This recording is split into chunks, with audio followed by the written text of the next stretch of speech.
mudança climática está por toda parte. Saiu dos meios acadêmicos e, infelizmente, acertou em cheio o dia a dia da população.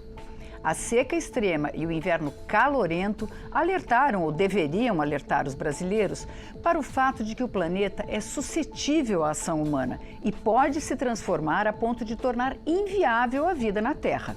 De acordo com um estudo do Instituto Nacional de Pesquisas Espaciais, de 1961 a 1990, o número de dias consecutivos sem chuva por ano era em média de 80 a 85 dias. Nos anos mais recentes, subiu para cerca de 100 dias, especialmente nas áreas que abrangem o norte do Nordeste e o centro do país.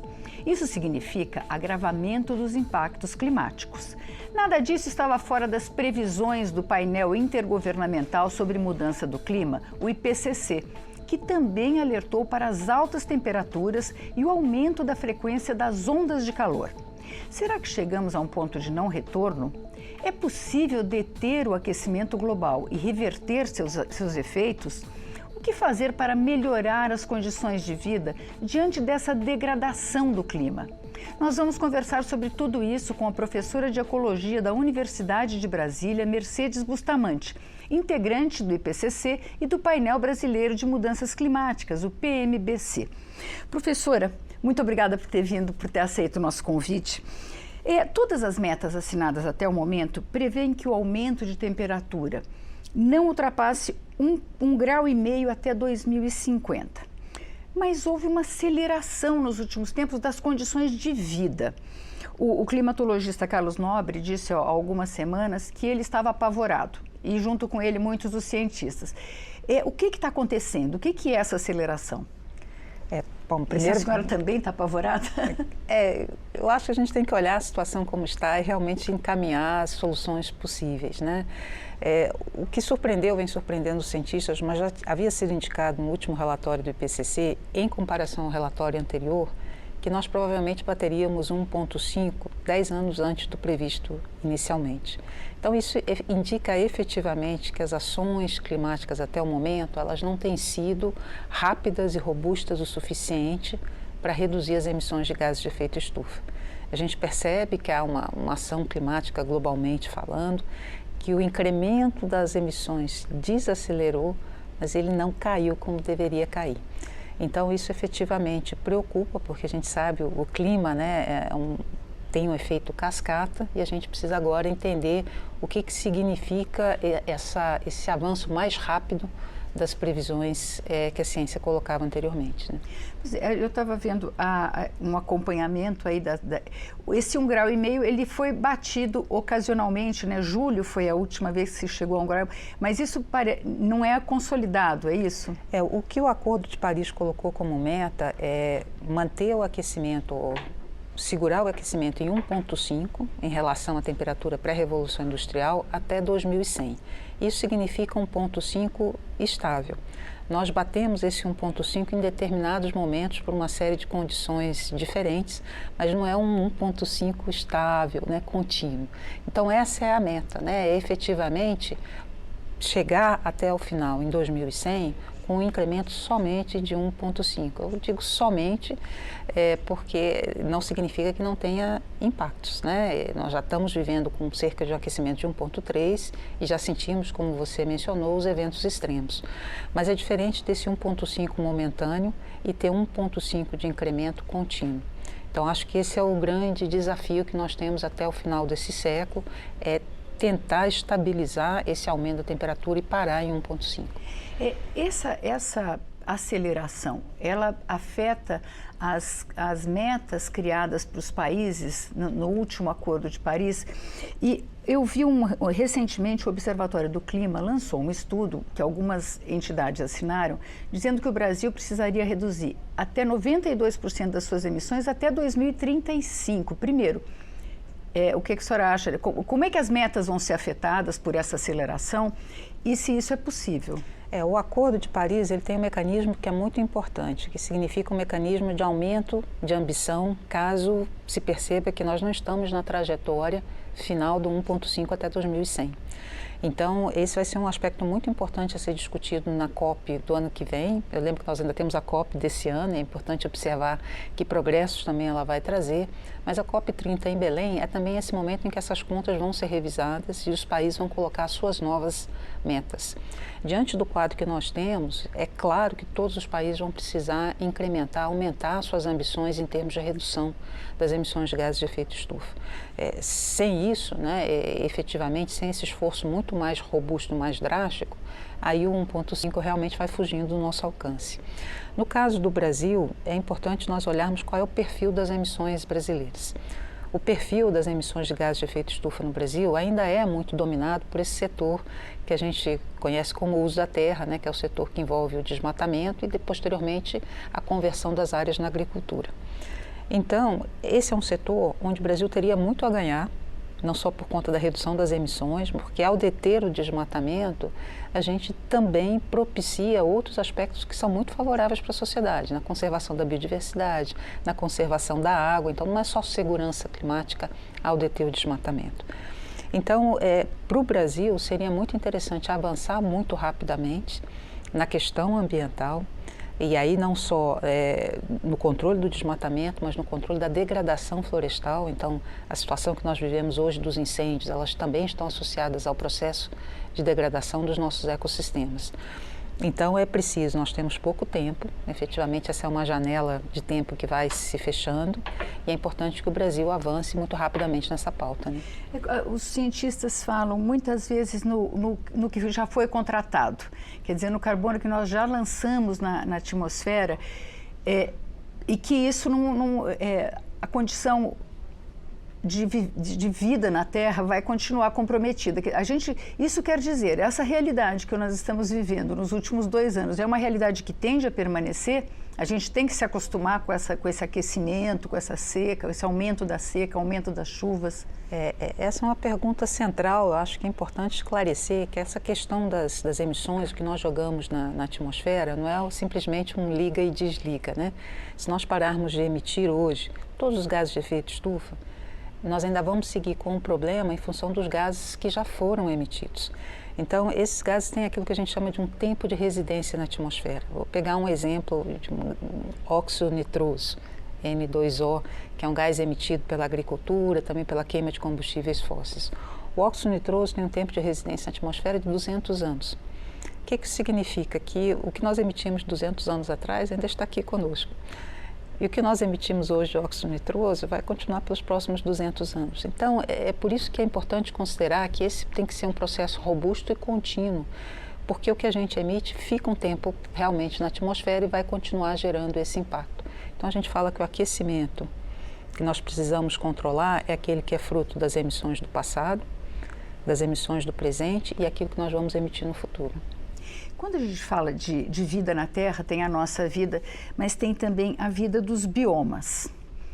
A gente, quando fala de água, a gente pensa na Amazônia e, mais recentemente, as pessoas descobriram que o Cerrado é um berço das águas, Quer dizer, a gente, essa tendência de seca, ela pode comprometer esses biomas. E o que a gente pode esperar em termos de recursos hídricos diante dessa situação que a gente está vivendo e que pode se prolongar para o país?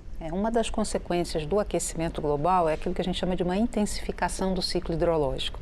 Então, nós vamos ter esses extremos de muita seca ou de precipitação muito intensa, como a gente viveu no Rio Grande do Sul recentemente. Então, é importante considerar que os ecossistemas naturais, nossas florestas, nossas savanas, como é o Cerrado, elas representam uma parte importante desse ciclo hidrológico. Então, quando a gente muda a cobertura vegetal, a gente está mudando exatamente esse ponto de conexão entre a precipitação, aquilo que cai na forma de chuva, e aquilo que é armazenado no solo e que depois drena e vai abastecer as nossas bacias hidrográficas. Então, eu estou mudando, se eu mudo a cobertura vegetal, eu estou mudando uma peça-chave do ciclo hidrológico. Então, vou pegar o exemplo do Cerrado. Nós fizemos um estudo olhando a mudança de uso da terra no Cerrado, o desmatamento, a conversão para pastagem, para agricultura. Se eu considerar só essa alteração da cobertura vegetal, ela já foi suficiente para tornar o cerrado mais quente e mais seco.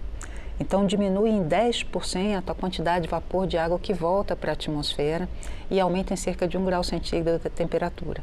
A isso agora você soma as mudanças ambientais globais. Então a manutenção dos sistemas naturais é uma forma também de reduzir o impacto do aquecimento global e conservar esse recurso tão importante e essencial que são os recursos hídricos.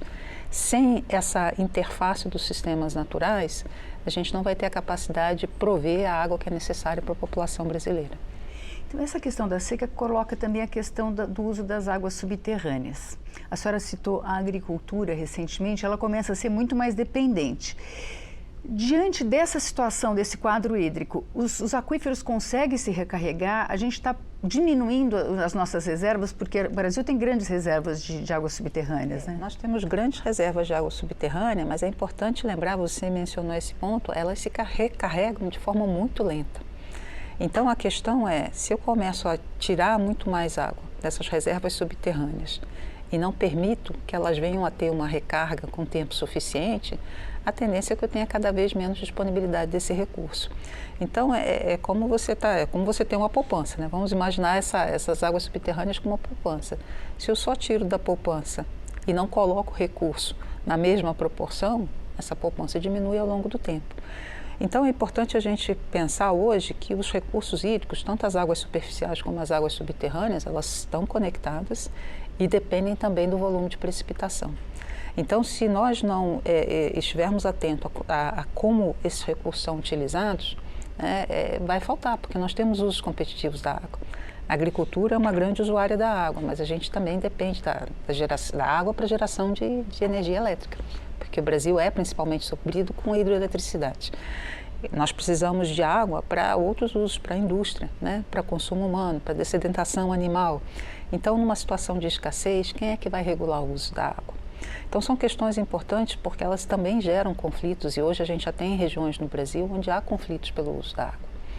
Então, é interessante se você olhar um estudo da ANA sobre irrigação no Brasil, mostrando o que será a demanda por irrigação até 2040 no Brasil. E é incompatível com todos os outros dados que mostram a redução da disponibilidade hídrica. A nossa economia é extremamente dependente da produção agrícola, além da produção de alimento para uma população tão grande. Existe uma outra forma de produzir que não seja o uso intensivo da água? Hoje existem... Hoje. Hoje nós temos já alternativas, né, que poderiam ser viáveis em termos de sistemas agrícolas para substituir esses sistemas que são hoje muito intensivos no uso de recursos e demandam grandes áreas.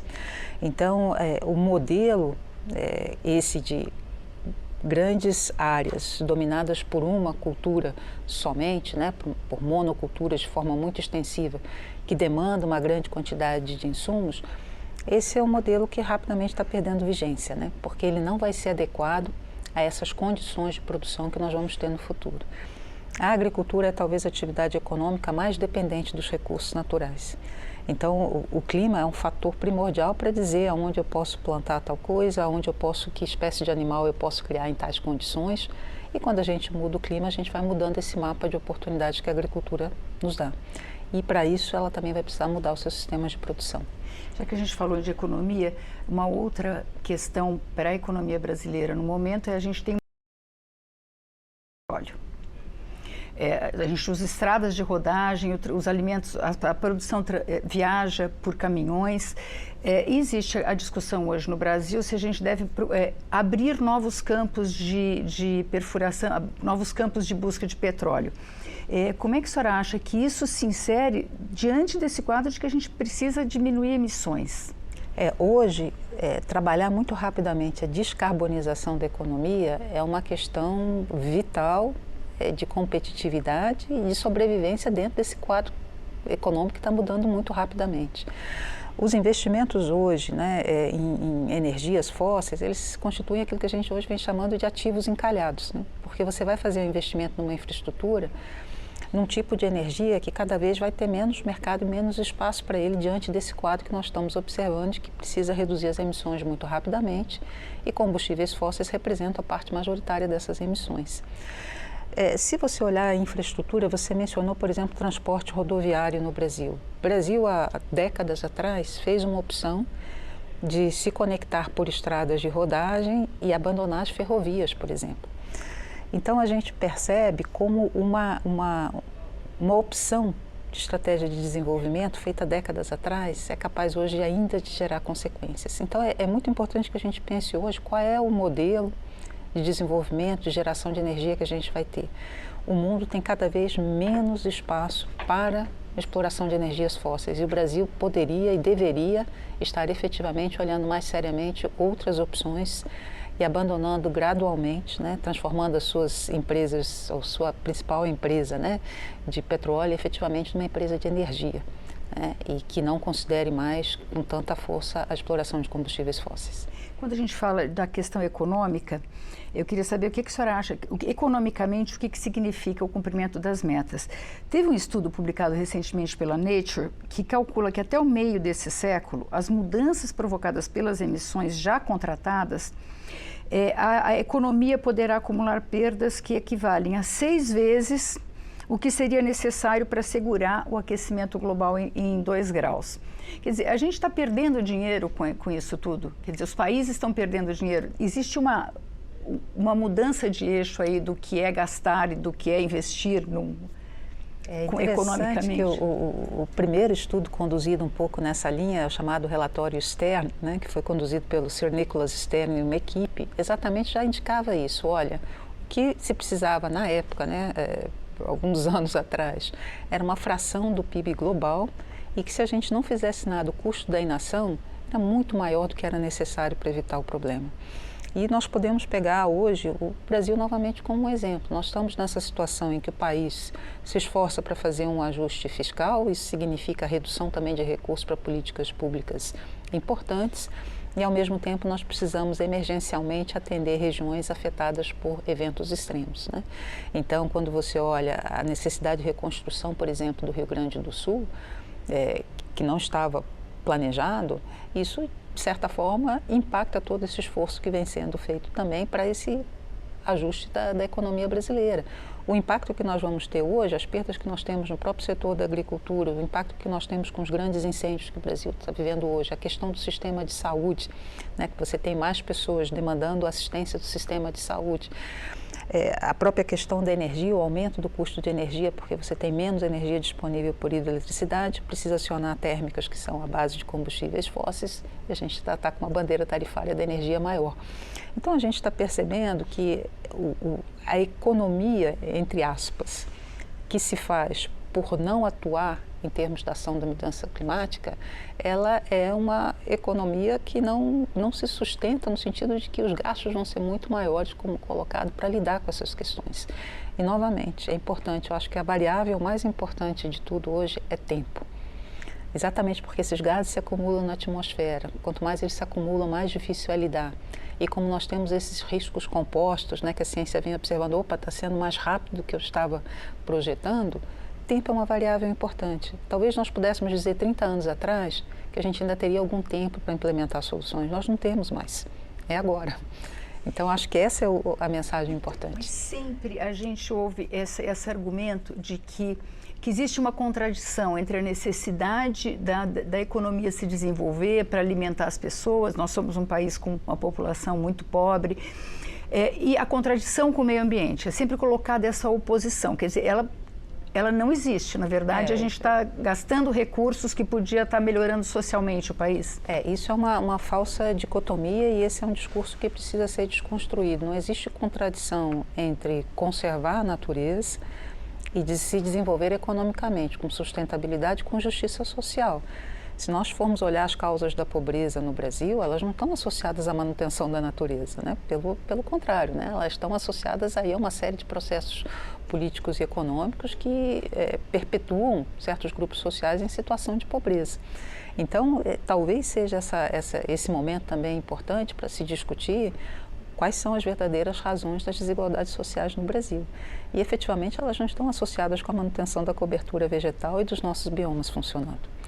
Então, acho que talvez seja esse momento, ao implementar soluções climáticas, também lidar efetivamente com essas questões que ainda são muito críticas para o Brasil e que envolvem a desigualdade social. Né? Agora, o Brasil tem cumprido as metas, caminha no sentido de cumprir as metas estabelecidas de redução de emissões? Como é que está o nosso balanço nessa área? Se nós considerarmos, né, a gestão federal anterior, onde nós tivemos um aumento do desmatamento, tivemos uma redução agora em 2023, mas se agora associarmos, né, esse processo de grandes incêndios que nós temos nos diferentes biomas brasileiros, nós não vamos atingir as metas que nós colocamos.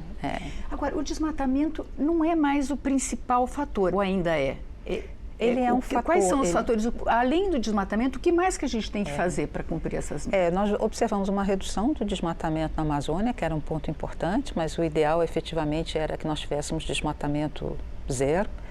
Mas temos ainda dificuldade de controlar o desmatamento em outros biomas. O Cerrado brasileiro é um exemplo, né? O Cerrado continua perdendo, né, cobertura vegetal a taxas ainda alarmantes, sobretudo para um bioma que já perdeu 50% da sua cobertura vegetal.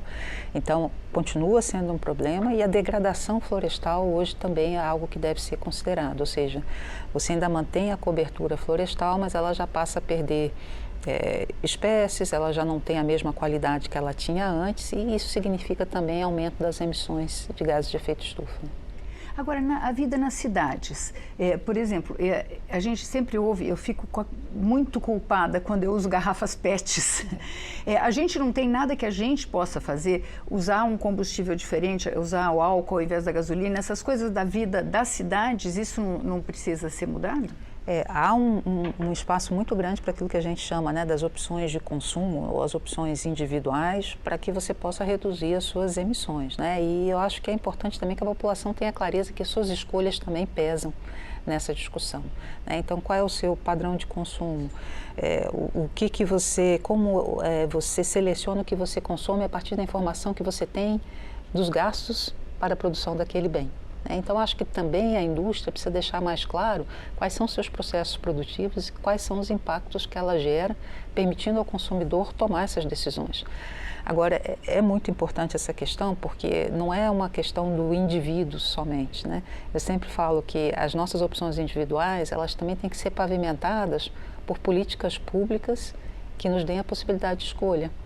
Então, se eu quero utilizar o transporte público, porque eu diminuo as emissões de gases de efeito estufa, cabe ao poder público prover um transporte público de qualidade, limpo, que funcione no horário, que dê conforto ao seu usuário. Então, é a junção dessas duas questões, né?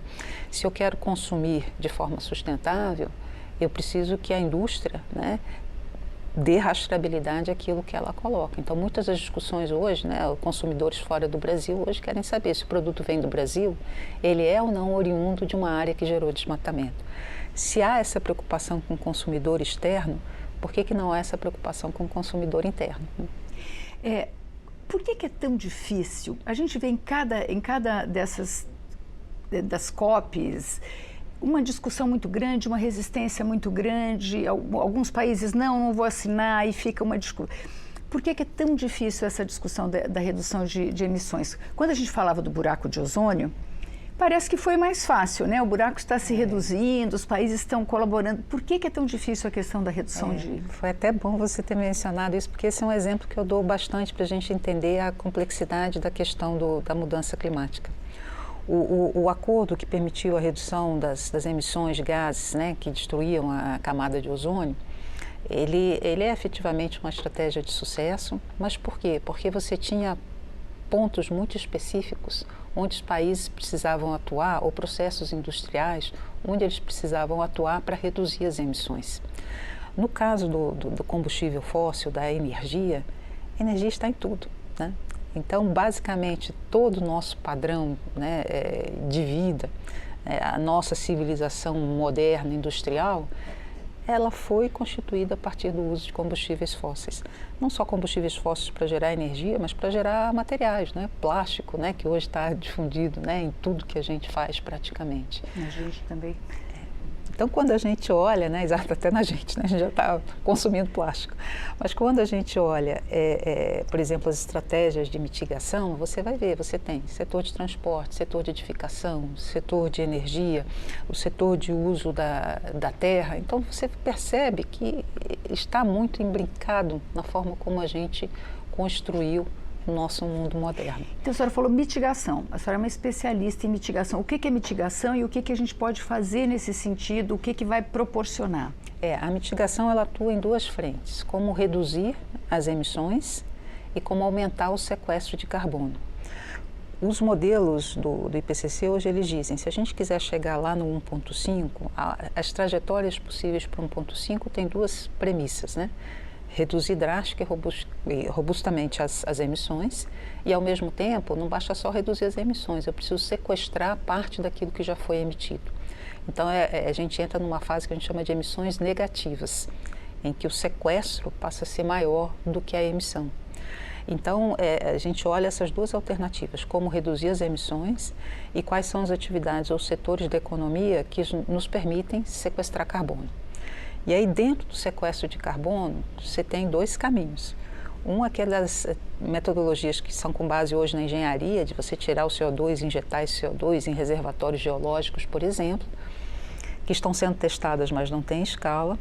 E a outra alternativa de sequestro, que tem escala e já foi testada por milhões de anos de evolução, que é a fotossíntese, que é a capacidade dos sistemas naturais de sequestrarem carbono. Então, hoje há uma demanda muito grande para aquilo que a gente chama de soluções baseadas na natureza, de como permitir que os sistemas naturais nos apoiem nessa luta contra o aquecimento global. Agora, se a gente... é uma questão, eu queria finalizar a pergunta do seguinte para a senhora. A senhora acredita que é possível reverter essa situação?